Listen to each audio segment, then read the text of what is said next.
A glória de Deus, como precisamos dela. Mensagem 2. A glória de Deus muda o nosso foco. Na última mensagem, nós começamos a refletir sobre a glória de Deus. Naquela ocasião, nós vimos que o significado do termo glória é pesado, pesada, e nós entendemos que isso diz respeito à influência que alguém exerce e quanto alguém é capaz de impressionar pelo que é e faz. Aí nós vimos como Deus revelou a sua glória ao longo da história.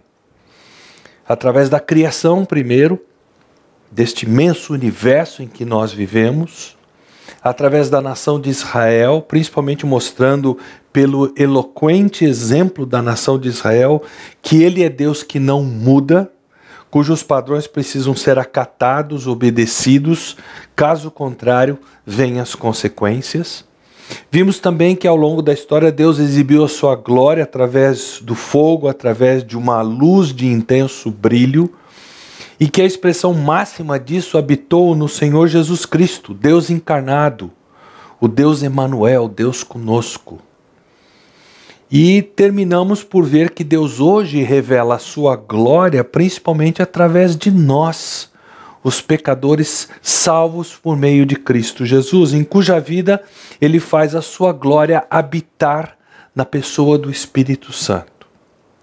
Hoje nós queremos examinar um dos textos bastante ricos da palavra de Deus. Por favor, abra a sua Bíblia, a sua mídia eletrônica em Isaías capítulo 6. Um texto cuja exposição, eu creio, Deus usará para mudar o nosso foco, fazendo com que nós tenhamos um conceito mais realista de nós mesmos, enquanto um conceito de maior reverência e temor pelo nosso grande Deus, pelo que Ele é. Nós queremos começar pela dura realidade do contexto em que Deus nos insere para refletirmos a sua glória. Uma das coisas mais notáveis da palavra de Deus é sua franqueza para com os fatos. A dura realidade que a Bíblia pinta cristalinamente, ao contrário de outros livros religiosos, é a realidade do estrago causado pelo pecado. É a forma de Deus nos mostrar a seriedade do desafio que nós temos diante de nós, nós que somos testemunhas do Senhor Jesus Cristo. E é com esse contexto bem presente à nossa mente que nós desejamos tratar o capítulo 6, para que nós sejamos motivados a evangelizar, motivados a fazer missões, que são formas práticas de nós refletirmos a glória de Deus. Sei que nós todos temos consciência de que nosso Deus é, por natureza, um Deus salvador. Ele deseja salvar. Ele é Deus nosso Salvador. Ele é o Salvador de todos aqueles que nele creem. Faz parte do caráter de Deus salvar. Ele não tem prazer na morte do ímpio. Ele gostaria que nenhum sequer se perdesse. Deus é Salvador. Foi Ele quem deu origem ao plano da salvação. Somente Deus poderia satisfazer a sua própria justiça. Por isso Ele creditou a nossa injustiça a Jesus Cristo lá na cruz, creditando a nós a justiça de Cristo por causa da cruz. Ele, portanto, é um Deus salvador, completamente diferente dos falsos deuses das religiões pagãs, deuses que são vingativos, indiferentes, cheios de ira, apáticos, interesseiros, que precisam ser apaziguados para não destruir, sistemas religiosos que operam na base do medo. Nosso Deus não é assim. Ele é Deus salvador. E Deus conferiu essa missão salvadora à igreja, que somos nós os crentes em Cristo Jesus. Aliás, refletirmos a glória de Deus visando a salvação dos perdidos sem Cristo é a única razão plausível para nós ainda continuarmos neste mundo. Pense comigo. Você e eu poderemos adorar de forma mais adequada se nós já estivéssemos no céu. Poderíamos servir a Deus melhor no céu. Poderíamos ter comunhão mais completa entre nós e com Deus no céu. Certamente nós poderíamos viver melhor do que vivemos aqui no céu. Seríamos absolutamente santos se estivéssemos no céu.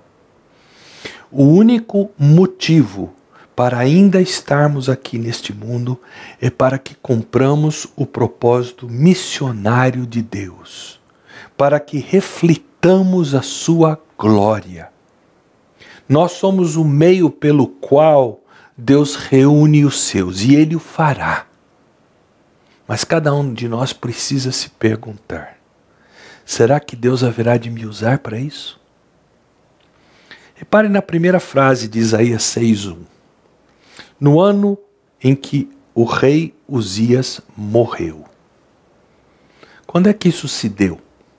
O que estava acontecendo nessa época? A morte do rei Uzias ocorreu no ano 740 a.C. O capítulo 5 nos fornece os detalhes do que estava acontecendo nessa época. Então mantenha o texto bíblico aberto diante de você e fique atento ao que o texto bíblico diz. Nos primeiros 7 versículos do versículo 5 nós temos uma canção fúnebre sendo entoada.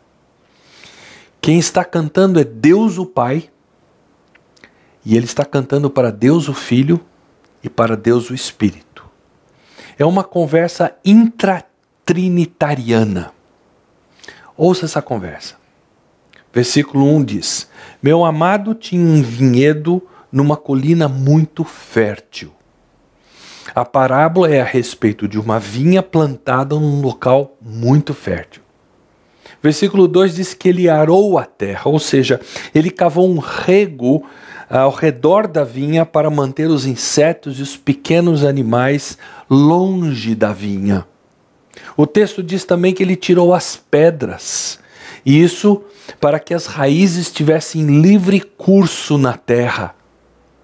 Aí ele plantou as melhores videiras e construiu uma torre de vigia, torre que servia para 2 propósitos. Na parte de baixo guardavam-se as ferramentas e no topo da torre montava-se guarda. Porque nos tempos antigos uma das formas de se conquistar o inimigo era arruinando a sua plantação. O texto acrescenta que ele fez um tanque de prensar uvas, que era um lugar para amassar as uvas e retirar o suco. Um projeto assim certamente consumiria boa parte das economias de quem quer que o executasse. E essa pessoa fez tudo certinho. Por isso ela esperava uvas doces. E quando veio a colheita, só produziu uvas amargas, uvas imprestáveis. Todo aquele trabalho, todo aquele gasto, para nada. Do que Deus está falando? Versículos 3 e 4. Agora, habitantes de Jerusalém e Judá, julguem entre mim e meu vinhedo. O que mais poderia ter feito por meu vinhedo que eu já não fiz? Por que quando eu esperava uvas doces, ele produziu uvas amargas? Eu poderia ter feito mais, Deus pergunta. Colina fértil, tudo bem protegido, livre das pedras, as melhores videiras. Foi tudo do bom e do melhor.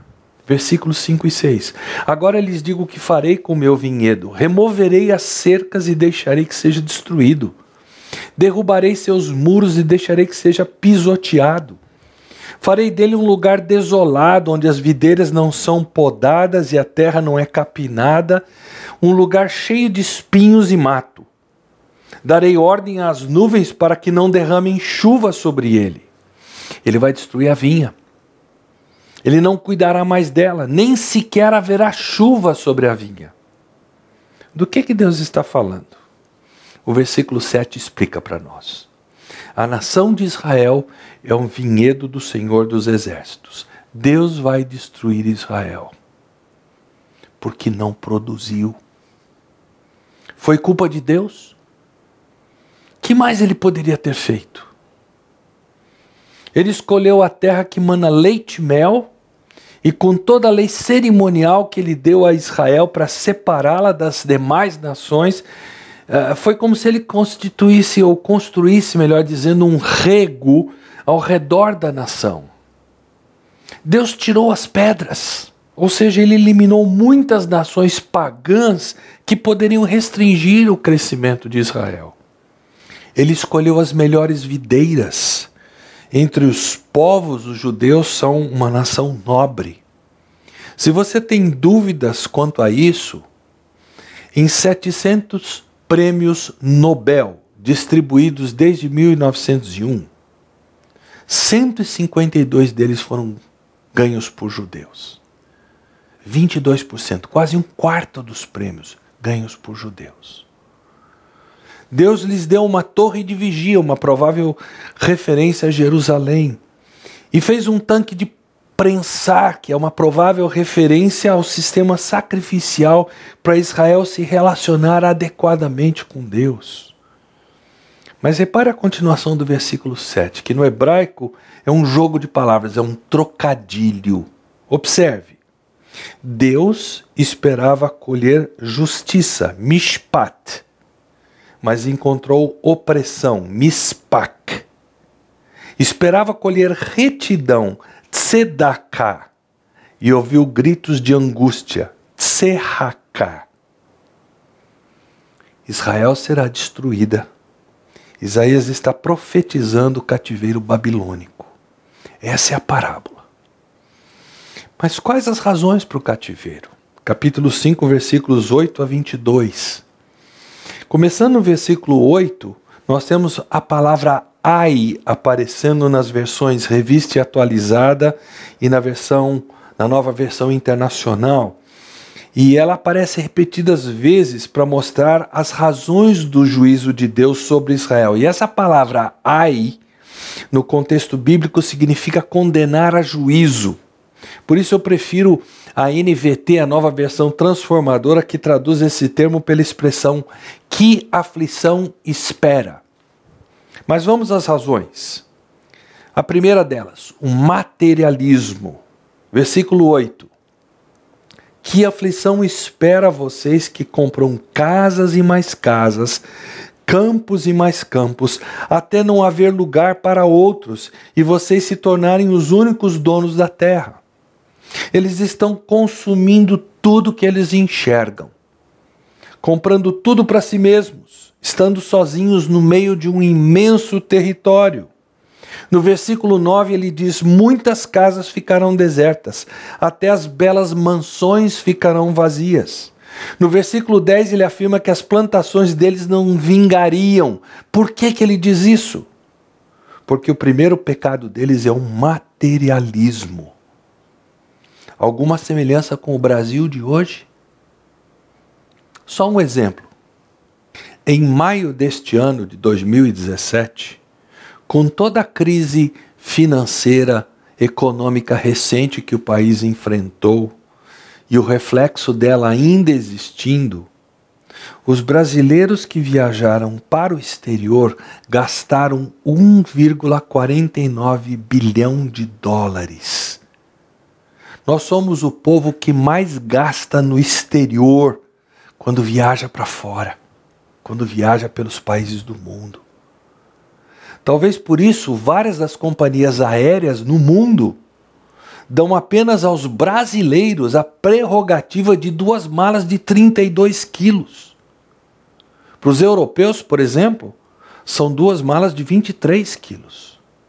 Porque o brasileiro torra grana no exterior.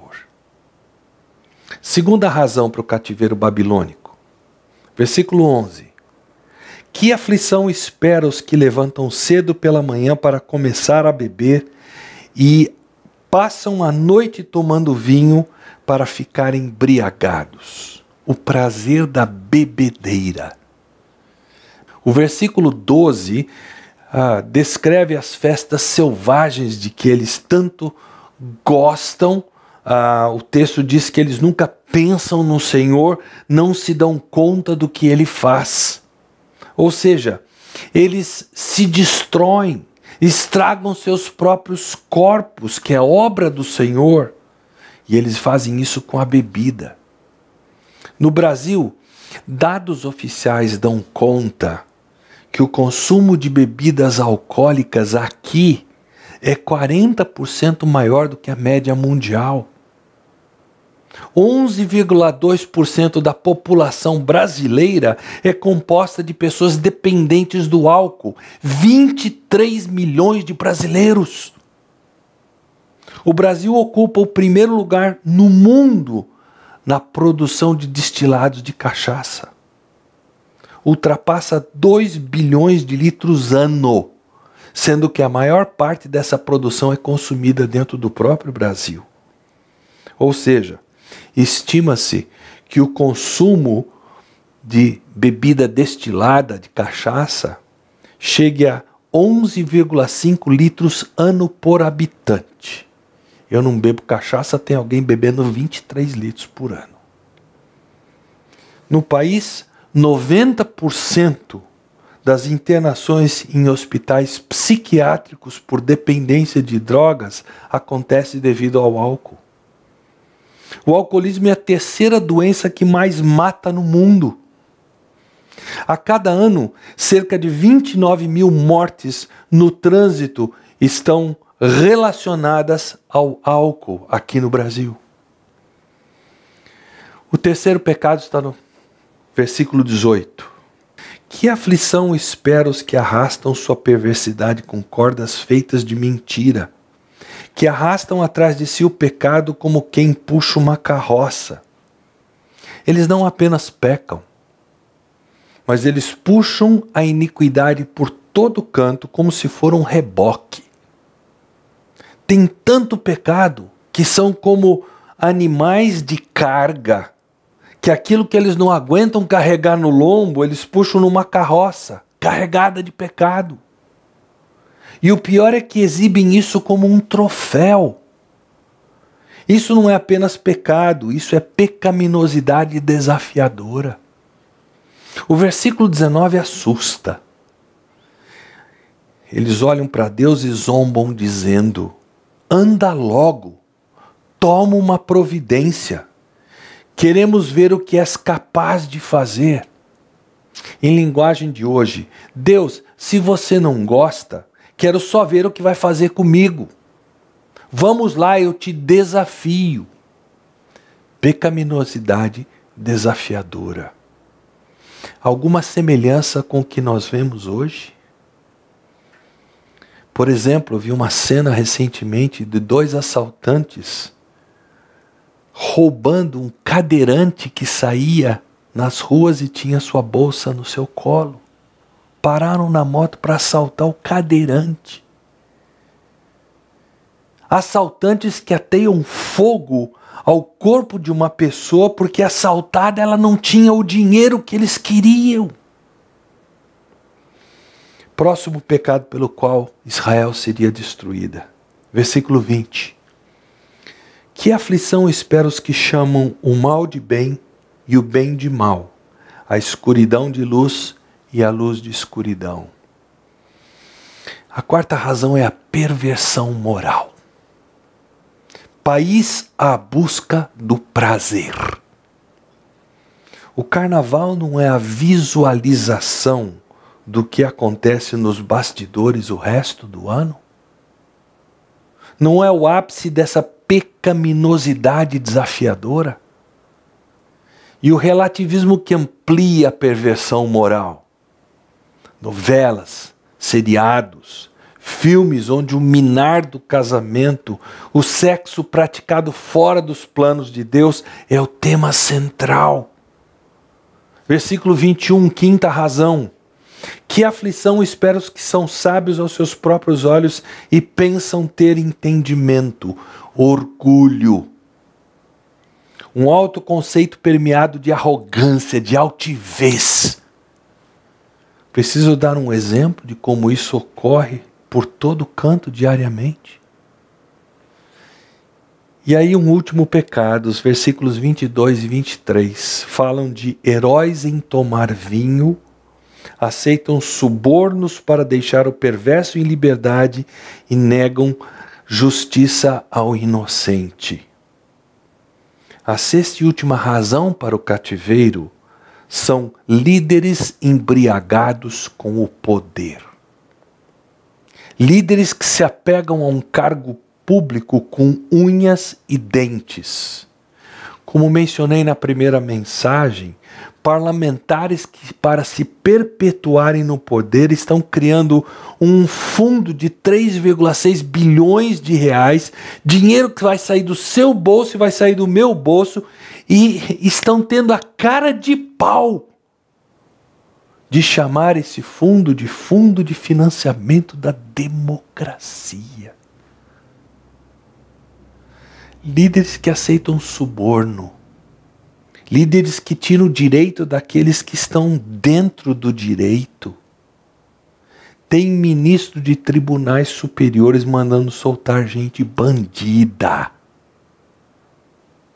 Tem ladrão com L maiúsculo conseguindo salvo-conduto para viver no exterior desfrutando dos bilhões que roubou a troco de delação premiada.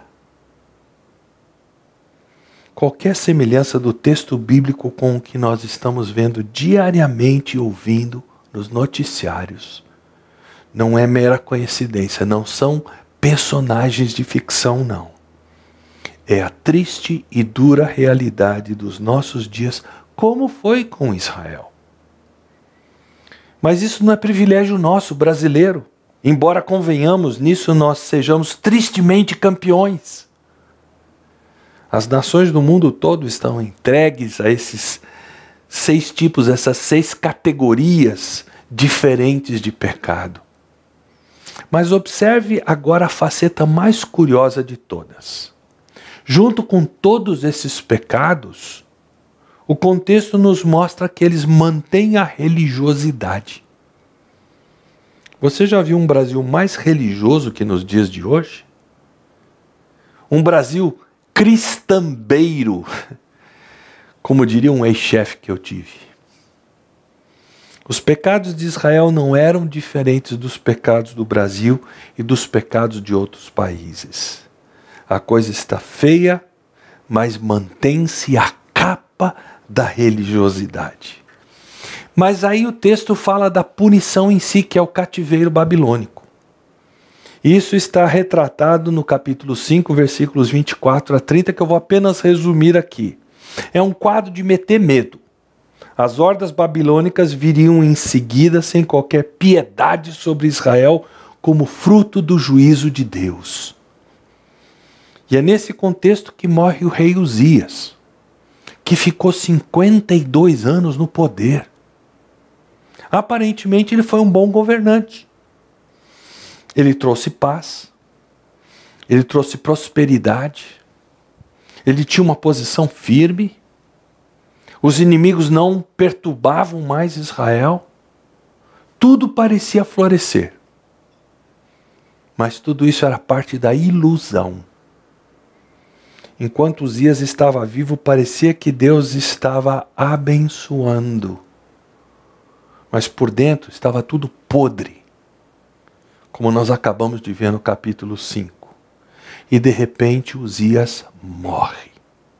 Segundo o livro de Crônicas, capítulo 26, relata que Uzias morreu fulminado por Deus, soberana e imediatamente. Deus o feriu com lepra e ele morreu. Sabe por quê? Porque ele ultrapassou os limites. Ele assumiu o papel dos sacerdotes. Ele violou as leis de Deus, querendo ele próprio queimar incenso como se tivesse direito de mudar as regras divinas. Deus se mostrou fogo consumidor, como diz a carta aos Hebreus.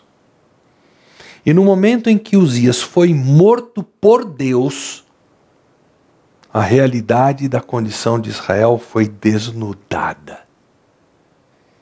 Isaías sabia bem que o juízo estava às portas. O exército inimigo já estava na fronteira norte de Judá a essa altura. E aqui o texto nos transporta para a nossa segunda consideração dessa mensagem: o preparo que Deus nos propicia para refletirmos a sua glória. Deus quer que o vejamos como Ele é. O que Isaías faz? Rapidinho, ele corre para o templo para buscar a Deus. Isaías certamente estava cheio de perguntas nessa altura. Como é que pode? Esse aqui é o povo da aliança, o povo da promessa. Deus não haveria de se esquecer de Jerusalém? Deus não abandonaria o seu povo? O que é que está acontecendo? Será que Deus não aguentou o repuxo? Será que Deus foi derrotado? Isaías corre para o templo, a busca de segurança e a busca de respostas. Será que nós não fazemos perguntas parecidas quando nós vemos um mundo em mudanças tão rápidas, o mal avançando aparentemente sem restrições, as falsas religiões varrendo o mundo e nós nos sentindo impotentes para evangelizar, para realizar missões dessa forma refletindo a glória de Deus? Assim que Isaías entra no templo, imediatamente ele escreve: eu vi o Senhor. E o que exatamente Isaías viu? Primeiro, ele deve ter respirado aliviado, porque ele não encontrou Deus estirado num canto. Eu vi o Senhor sentado em um trono alto. Deus ainda estava no trono. Deus ainda estava no controle de tudo. Soberano e majestoso. E a borda do seu manto enchia o templo, diz o texto. Ou seja, a glória de Deus manifestando todos os seus atributos em luz. A glória Shekinah que nós descrevemos na mensagem passada, que tomou conta do tabernáculo e impediu Moisés de entrar. Mesmo a glória que séculos mais tarde encheu o templo construído por Salomão e os sacerdotes não conseguiam ali ministrar. Isaías viu a Deus como Deus sempre existiu. Nada havia mudado. Aí o versículo 2 diz: acima dele havia serafins. Conforme a Bíblia, os serafins são mensageiros usados por Deus para purificação. O nome serafim quer dizer queimar. Mas parece que eles também são guardiões da santidade de Deus. O texto diz que eles diziam em alta voz uns aos outros: Santo, Santo, Santo é o Senhor dos exércitos. Toda a terra está cheia da sua glória.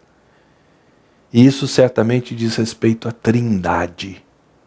Santo é o Pai, Santo é o Filho, Santo é o Espírito. Essa expressão também enfatiza a peculiaridade mais singular acerca de Deus.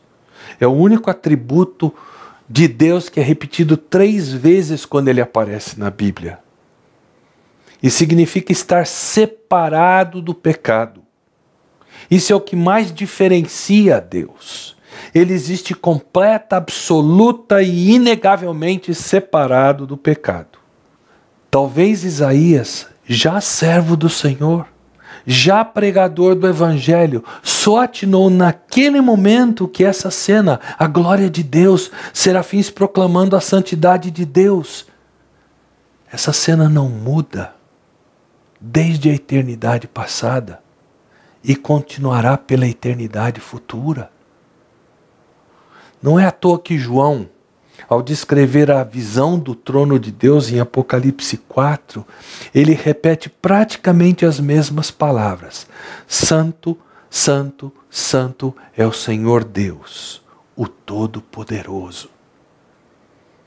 E o versículo 4 aqui de Isaías 6 acrescenta que suas vozes, falando das vozes dos serafins, sacudiam o templo até os alicerces. E com certeza, Isaías também tremeu nas bases nesse momento. Não dá para avaliarmos o que Isaías sentiu, porque nós não temos a mínima ideia aqui no Brasil do que seja um terremoto. Eu tenho parentes que moram na Califórnia e por ocasião do último grande terremoto na Califórnia, eles descreveram esse momento com as seguintes palavras: é impressionante.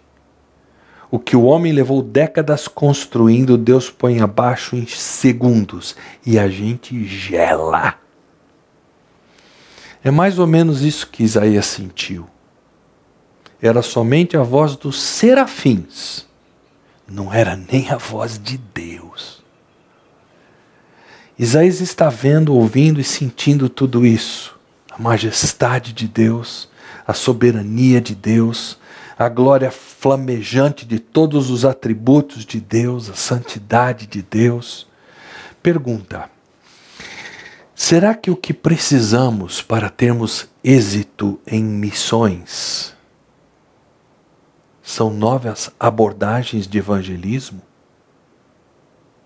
Será que nós devemos nos entregar a uma preocupação exacerbada com as mudanças de paradigma no mundo de hoje e conhecê-las para evangelizar com maior eficácia? Eu não estou querendo ser crítico quanto a usar todos os meios possíveis para se alcançar os perdidos. Mas a pergunta que eu levanto a essa altura é: será que o que está realmente faltando não seria uma nova e estimulante visão de Deus como força motriz para refletirmos a glória de Deus através das missões que praticamos, através do evangelismo pessoal até que praticamos? A ocasião de contemplarmos ao Senhor haverá de variar, e é Ele que a determina.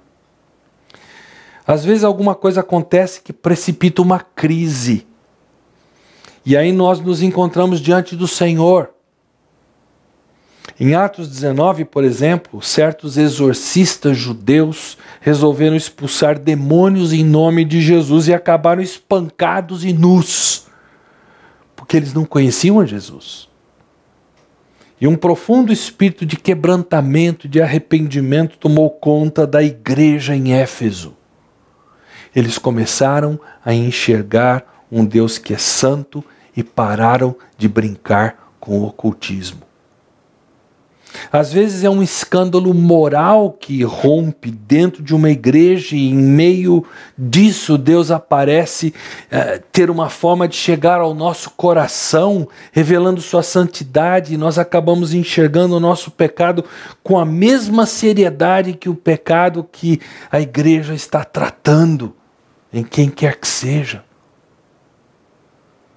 Às vezes é um caos que envolve família, os negócios, uma doença séria, como foi o caso de Jó. Refletir a glória de Deus, seja num fazer missões consistente, seja numa evangelização pessoal determinada, só começa verdadeiramente quando os crentes em Cristo Jesus enxergam o caráter de Jesus, o caráter de Deus. Um Deus majestoso, um Deus sublime, um Deus soberano, um Deus glorioso e santo. Mas eu não creio que foi só a visão de Deus que impactou Isaías, porque ele não apenas cita os serafins, ele descreve o que eles estão fazendo. Veja o versículo 2. Cada um dos serafins com 6 asas. Com 2 asas cobriam o rosto, com 2 asas cobriam os pés, com 2 asas voavam. Por quê? Porque aqueles anjos que jamais pecaram, ainda assim, se sentiam indignos de contemplar a glória de Deus. Eles usam o dobro de asas na atitude de culto a Deus, que eles usam no serviço prestado a Deus. Guarde bem isso. Eu vou repetir porque isso é importante. Eles usam o dobro de asas na atitude de culto a Deus que eles usam no serviço prestado a Deus. Como é que você se sente diante de Deus? O seu pecado faz você se sentir indigno? tão indigno quanto os serafins que Isaías viu, anjos que, repito, nunca pecaram? Ou Deus é para você, se você é jovem, como se fosse parte da galera? Ou se você é adulto, se é mais velho como eu, velho na fé, Deus é alguém que já virou chapa. Se esse tipo de atitude é que te caracteriza, não se admire de você não ter vontade de evangelizar, de não se importar com as pessoas que estão diariamente indo para o inferno, quem sabe até parentes seus. Não se admire se refletir a glória de Deus que habita em você na pessoa do Espírito Santo nem passa pela sua cabeça, quanto mais virá uma prioridade sua. Meu querido, minha querida, Deus só usa para a glória dele a pessoa que, tendo contemplado a ele, enxerga a dura e triste realidade a seu próprio respeito e lida corretamente com essa visão do seu pecado. Não é difícil entender porque depois de Isaías ter visto a Deus majestoso, sublime, soberano, glorioso, santo, e depois de ter reparado na atitude dos serafins, que provavelmente era tão diferente das motivações e atitudes dele próprio, Isaías, não é difícil entender porque ele literalmente exclama no versículo 5: estou perdido, é o meu fim. Eu estou condenado, eu estou liquidado, literalmente eu estou desintegrando. Aquilo que eu tenho curtido é abominação aos olhos de Deus. Aí periga um de nós, no auge da sua sabedoria humanista, que permeia inclusive as nossas igrejas hoje, ser tentado a dizer para Isaías: Isaías, sai dessa. Você não deveria falar assim, Isaías. Você não pode ser eficaz sem uma boa autoimagem. Você é um dos melhores profetas que eu conheço. Proclama a palavra como gente grande. Naquele momento, Isaías não tem tempo para esse tipo de baboseira. Sabe por quê? Porque contemplar a Deus é algo amedrontador. Mas aí o texto nos leva a ver que Deus quer que nós vejamos como realmente nós somos. Porque aí Isaías acrescenta: eu sou um homem de lábios impuros. Eu tenho uma boca suja porque ela é o retrato mais fiel possível do meu coração. E eu tenho vivido, eu venho de um povo cuja boca também é suja. Isaías está confessando o pecado dele.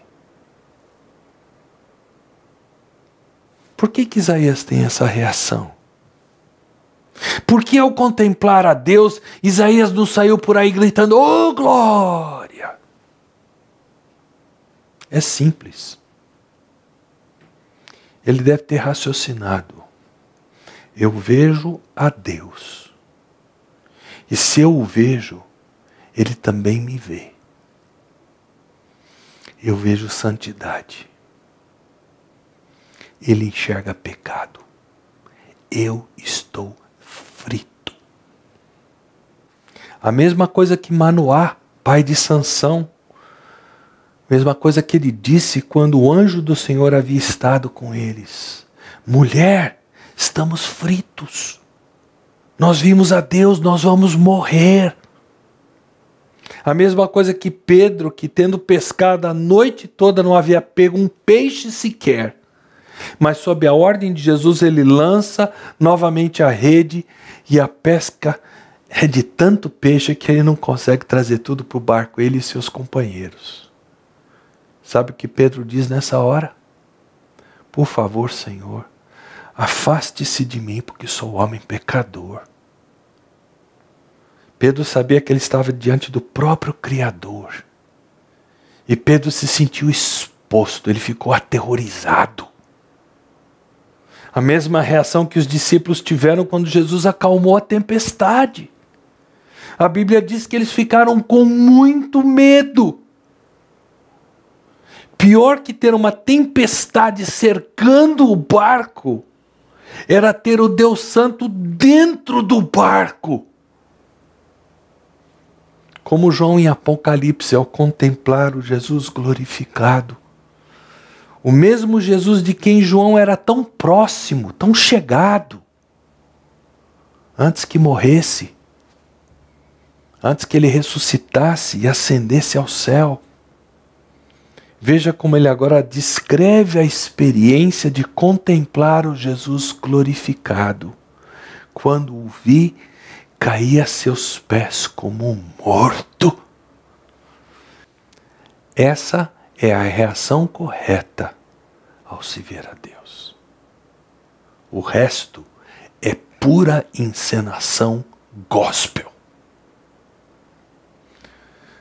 Quando alguém conta nos dias de hoje que subiu ao céu, esteve na presença imediata de Deus, e aí se ufana disso, você acredita nisso? No final do versículo 5, Isaías diz: meus olhos viram o Rei, o Senhor dos Exércitos. Acho interessante que Isaías está tão pronto para apontar o dedo para o povo, dizer que a aflição os espera por causa disso e daquilo. E dá-lhe pecado, porque ele cita muito pecado. Esse Isaías, ao contemplar o Senhor, não tem saída senão dizer: estou perdido, é o meu fim. Em outras palavras, eu não sou nem um pouquinho diferente do povo a quem eu estou tentando alertar do seu pecado. Repare que foi só então que o versículo 6 descreve que um dos serafins vai até o altar, apanha uma brasa viva com uma tenaz, e o texto diz que ele toca essa brasa viva na boca de Isaías. Deve ter doído muito. Isso é um quadro de quê? Arrependimento. Quebrantamento, chamar pecado de pecado. E aí acontece a expiação. É o momento da purificação de Isaías. Ele está ali, um homem contrito, quebrantado, completamente esmagado pela glória de Deus, arrasado com o seu próprio pecado, amassado. E é para ele que Deus traz purificação. É por isso que mais tarde o próprio Isaías diz tão claramente: o alto e sublime que vive na eternidade, o santo diz: habito nos lugares altos e santos, e também com os de espírito oprimido e humilde. Dou novo ânimo aos abatidos e coragem aos de coração arrependido. Abençoarei os de coração humilde e oprimido, os que tremem diante da minha palavra. Você tem sido humilde e contrito diante de Deus? Você tem tremido diante da palavra de Deus? E chegando à parte final desse texto, eu vejo o que Deus faz com uma pessoa assim.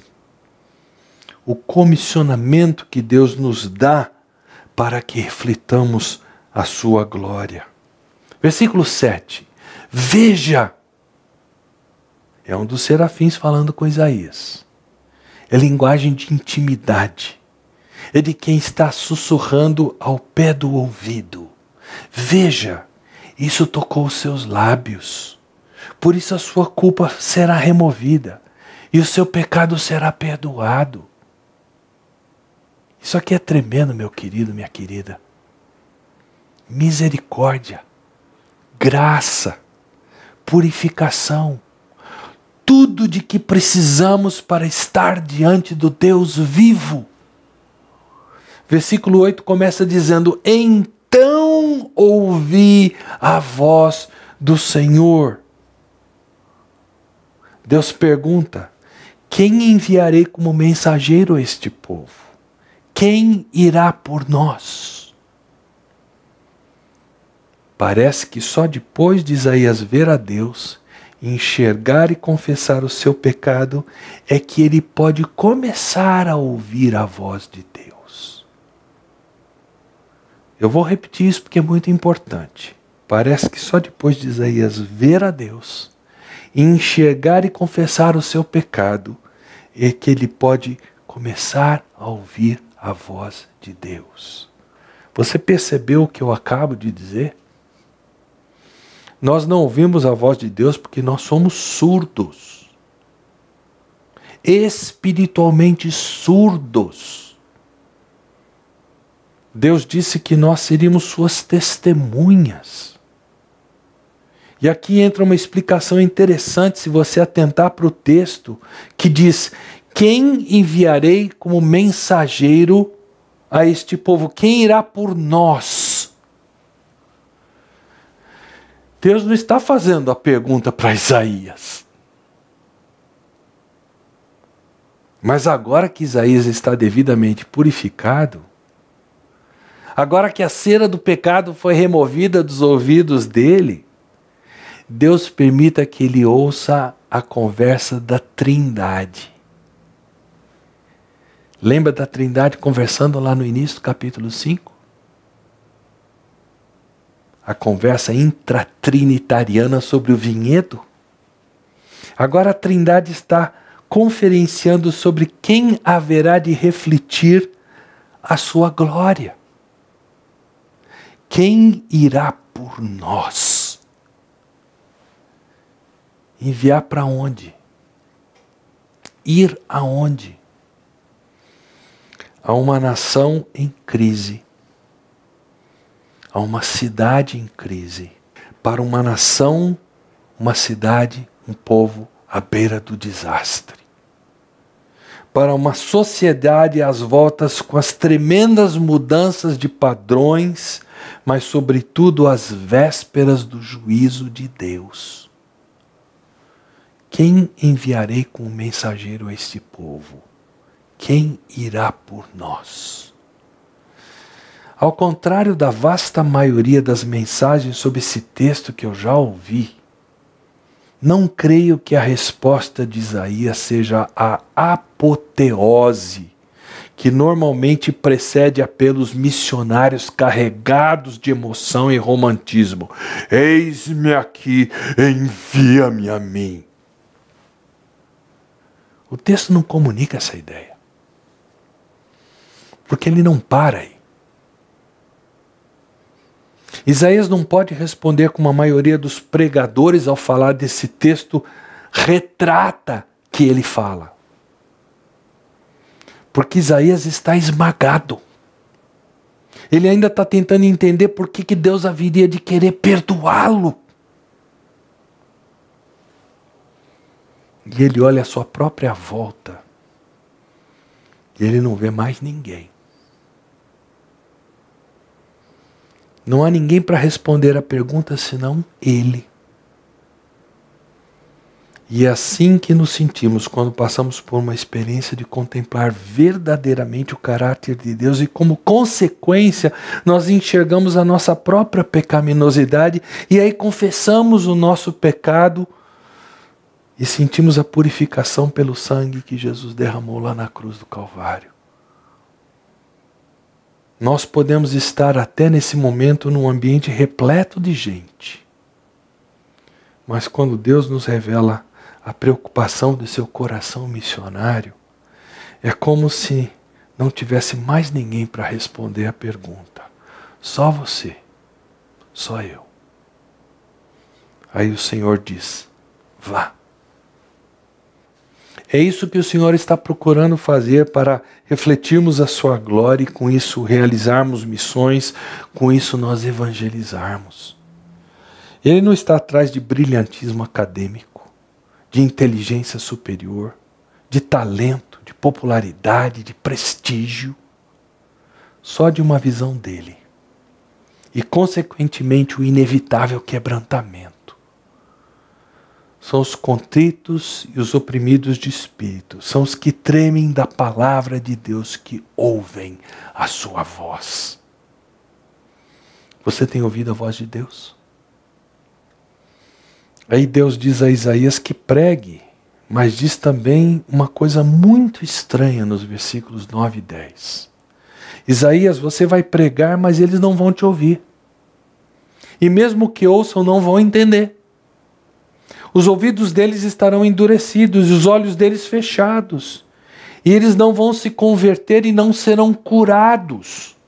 Puxa, que anticlímax para o dia de comissionamento, diriam alguns dos gurus de crescimento de igreja dos nossos dias. É que Deus sempre fala a verdade. Mesmo quando ela não soa agradável. Mesmo quando ela não é suave aos ouvidos como uma sinfonia de Beethoven. Aí Isaías faz a pergunta que qualquer um de nós faria. Versículo 11. Até quando, Senhor? Se eles não vão me ouvir, eu prego por quanto tempo? Algumas semanas? Um mês?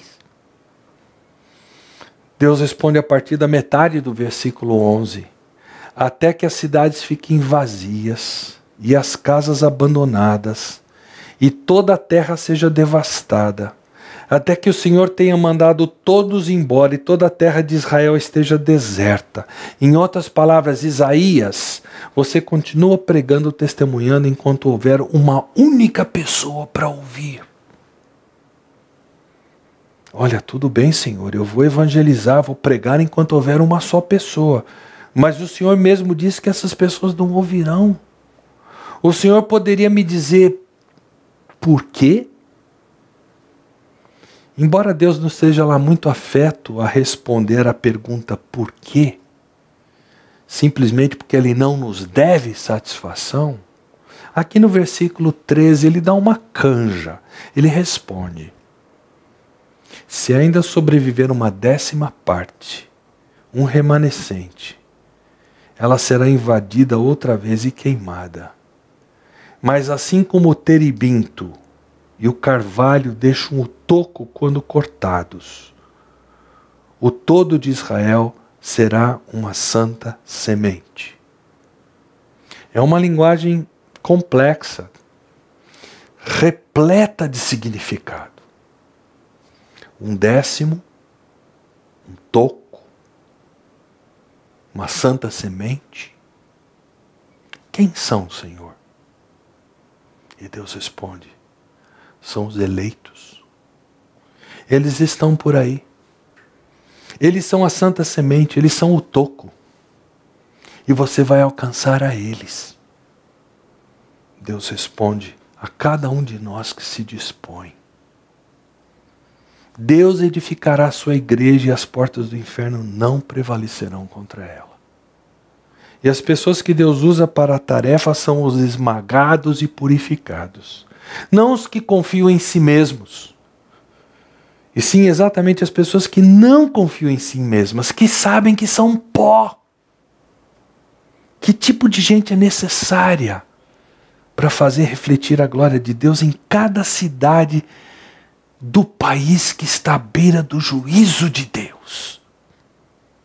Os que têm uma visão de Deus, que se sentem indefesos diante da santidade de Deus, quando contrastada com a pecaminosidade deles, mas arrependidos, são purificados e estão prontos para ir.